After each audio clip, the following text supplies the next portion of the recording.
Back to hardball. President Obama will go to the Gulf, as we said, down to Louisiana on Friday to see firsthand the devastation from the oil spill. We got more insight into this frustration from the Washington Post today. Just 1 week after the oil rig explosion, he told aides, the president, plug the damn hole. Well, we're in the 5th week since the explosion now, and Congressman Nick J. Rahal of West Virginia is chairman of the Natural Resources Committee, and Congressman Steve Scalise is of Louisiana. He's on the Energy and Commerce Committee as well. He's in the district that's been affected most by the disaster.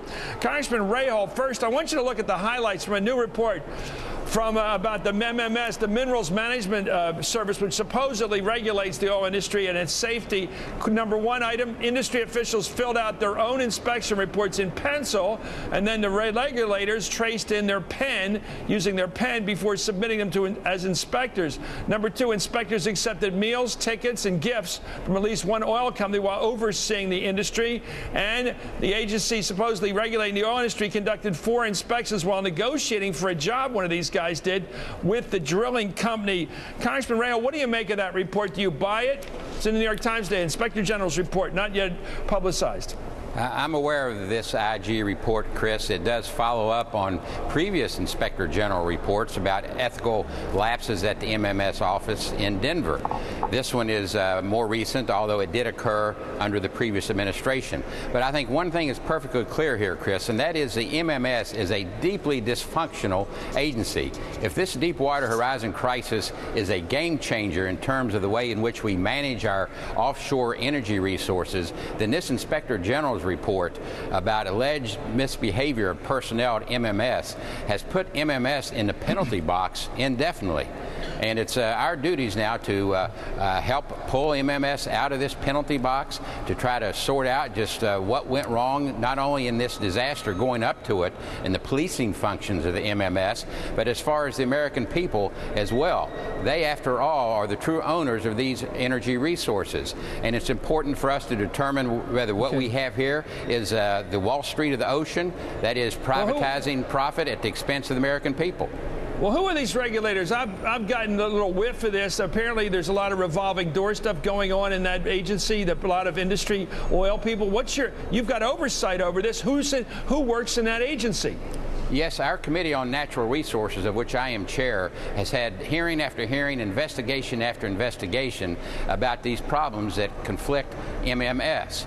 As I say, you have it on the one hand supposedly collecting royalties from the oil industry that go to the American taxpayer, and on the other hand they're responsible in the same office for the environmental and safety concerns that afflict these leases. So it's in our committee, we've passed numerous reform efforts in the past only to see it go nowhere. It's passed out of the full House of Representatives as soon as the Democrats took control in H.R. 6, the Clean Energy Act. What is this, the on-deck circle for jobs in the oil industry? I mean, do you work on the MMS so you can prep yourself and get free tickets and sports tickets and meals and some, so you can then move on and apply for a job with the oil industry? In other words, you're there to suck up to those guys on your way to a nice job. That's what it looks like. Well, there's no doubt there has been a cozy relationship that exists here between the MMS and the oil and gas industry. Unfortunately, that has occurred in other... well, why couldn't you crack it as oversight committee? Why couldn't you crack it? We've tried. Break this system.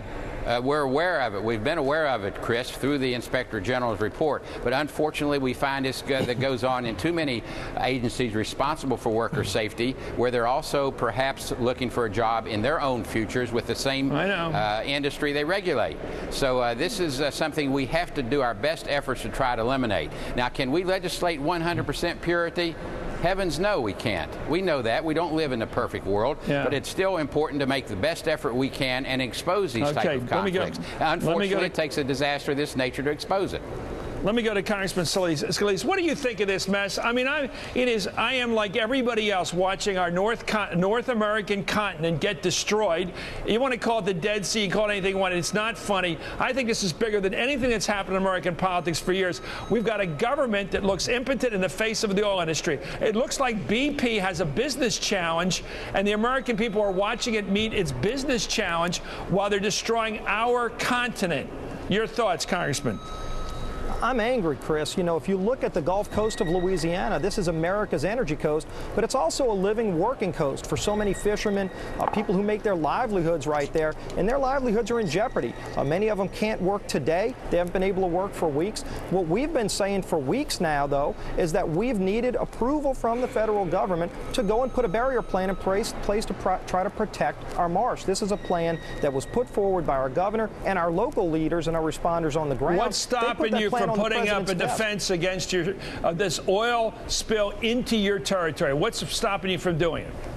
The thing that's stopping us from doing it is the federal government. We need permits from the Corps of Engineers. In fact, 2 weeks ago, our governor asked for that approval to the Corps of Engineers. We heard nothing for 10 days. Last week, I led a delegation, our entire congressional delegation, all 9 members, sent a letter saying we need to get this acted on immediately. I actually forwarded that up to the president last week. We have still yet to hear from the president on this. He could do this today. He could make this happen today. Instead, 2 weeks have gone by with not a single word from the president about this plan. Engineering question. Can you put up a berm? Can you put up a barrier by mankind effort, by men's efforts? Can you build a barrier that keeps the oil from the beach? What you can do is you can get dredges out to start dredging the sand and putting a barrier in place in front of the oil, in front of the marsh, so that you can keep, at least you can defend it if it's in front of a sand barrier before it gets into the marsh. Once it gets into the marsh, it's a whole lot more destructive, and maybe even long-term damage is being done. To create these man-made dunes, there's enough sand out there to do it. There's sand, and in fact, the governor's office identified a number of borrow pits where they can go get that sand, but we've got to get that permit approved, and in fact, I think the governor said he's got tired of waiting, and so we're just going to go do it. The problem is we lost 2 weeks, Chris, 2 vital weeks, where 2 weeks ago there was no oil in our marsh, and today the oil is permeating through the marsh, and we lost valuable time because of government's inaction. Let me go back to Congressman Rahal. I'll be back to you in a minute. Final thoughts here. It seems to me there's 2 challenges here, Congressman Rahal. Number one is to cap this well. To cap it, I don't know. It looks like they've given up on this plan, this short-term plan for a kill, a top kill. They apparently can't put that together in the short run. They got a 2-month outline of planning to get another well dug down there, another outlet for the well that they can regulate. Then we have the cleanup of what looks to be between 7 and 70 million gallons of oil out in the Gulf. What's the federal government role in both those jobs? Well, I was briefed today, Chris, by BP on these various alternatives that they're going to try as a last-ditch effort. It's also very clear here that we have a responsibility on our Natural Resources Committee to find out what happened here. We're going to do that in a series of hearings starting tomorrow morning. It doesn't take a rocket scientist, Chris, to figure out that something went wrong here, but it may very well take a rocket scientist to help us cap this well.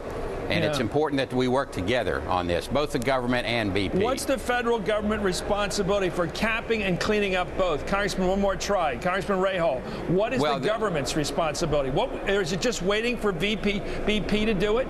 No, it's not just waiting. The government has a responsibility to help here where they can offer help to BP and all the parties that are liable. They've been doing that. Secretary Salazar has been on the scene. We have seen equipment offered by the government and government equipment put to work here. So the government's not standing idly by. But we're beginning to lose a little patience with BP, as everybody is, the fact that it has not yet been capped. But let's bring in all the experts we can. Engineers, everybody, scientists. NOAA's on the scene. The federal government is on the scene. I had staff members down there immediately after this disaster occurred. They have reported back. Congressional committees have been investigating. You'll see more of this. Is it too much? No, it's not too much, because we don't have any answers yet. And so the more hearings we have, the better. Okay, let me go to Congressman Lee. Again to you, the 2 questions. What's the government's role? The cleanup? If you look at the actual law, the Oil Pollution Act of 1990 governs what happens during an oil spill, and the law says the president shall mitigate this disaster, not BP. Unfortunately, the president has ceded this responsibility to BP, and they've proven that they can't get the job done. We thought after day 3 that the White House should have taken over and said, BP, you're not capable of handling this. You're going to have to pay for it. And we all agree BP pays for this mess. But in the meantime, we've got to get somebody in there that can actually get something done. And they're not doing it right Congressman, you're talking like an American, not a Republican in this case. I'll tell you, this is a public solution to a private problem created by the private sector. The public has to deal with it. I agree with you completely in this regard. Thank you, Congressman Rahal, and thank you, Congressman Scalise.